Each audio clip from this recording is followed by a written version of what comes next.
একটু শেক করতে হবে, একটু ঝাঁকায় নেই সুন্দর মতো, ক্লিন হয়ে যাবে একদম। আসসালামু আলাইকুম সবাইকে, আশা করি সবাই অনেক বেশি ভালো আছেন। চলে আসলাম আজকে নতুন একটি ভিডিও নিয়ে। আজকে আমার বাইকের এক্সস্টটা ক্লিন করব অকটেনের মাধ্যমে। আমি অকটেন নিয়ে নিছি প্রায় আধা বোতলের মতো। সো এখন আপনারা দেখতে পাচ্ছেন এটার ভিতরে, এক্সস্টের ভিতরে কি পরিমাণে কালি দেখতে পাচ্ছেন, কি পরিমাণে কালি। এই দেখেন, বুঝছেন? ভিতরটা দেখেন পুরোপুরি অন্ধকার। আজকে এটাই পুরোপুরি ক্লিন করব। সাথে অকটেন নিয়ে নিছি হাফ বোতল। সো এটা দিয়ে আজকে এটার ঘষা মাজা হবে। সো আপনারা দেখতে থাকেন, ভিডিওটা কন্টিনিউ করতে থাকেন, আমি আপনাদের দেখাচ্ছি কিভাবে করতে হয়।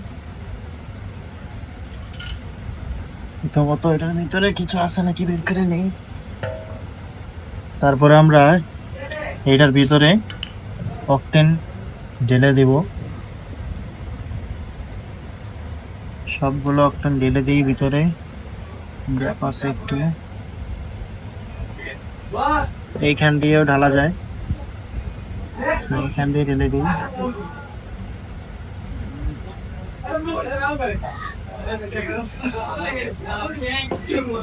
ঢেলে দেওয়ার পরে ভালোভাবে একটু কালি বেরোতেছে, এই দেখছেন কি পরিমাণে কালি, দেখেন।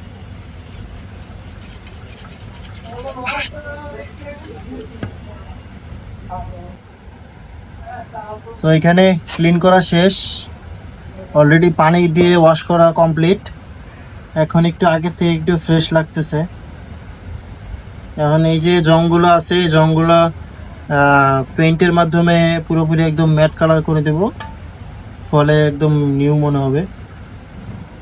সো এনএস এর এক্সস্ট এমনই দেখা যায়, মানুষের কিডনির মতো, ওয়ান কাইন্ড অফ। সো আমার বাইকের বয়স অনেক দিন হয়ে গেছে, প্রায় আমার বাইকের মডেল হচ্ছে 2018 মডেল। সো আপনারা এখন হিসাব করেন কত বছর হলো। সো এক্সস্টটা অতদিন পুরনো। এখন এটা আমরা রিস্টোর করবো আজকে। সো পেইন্টের কাজ শেষ করে আবার আসতেছি।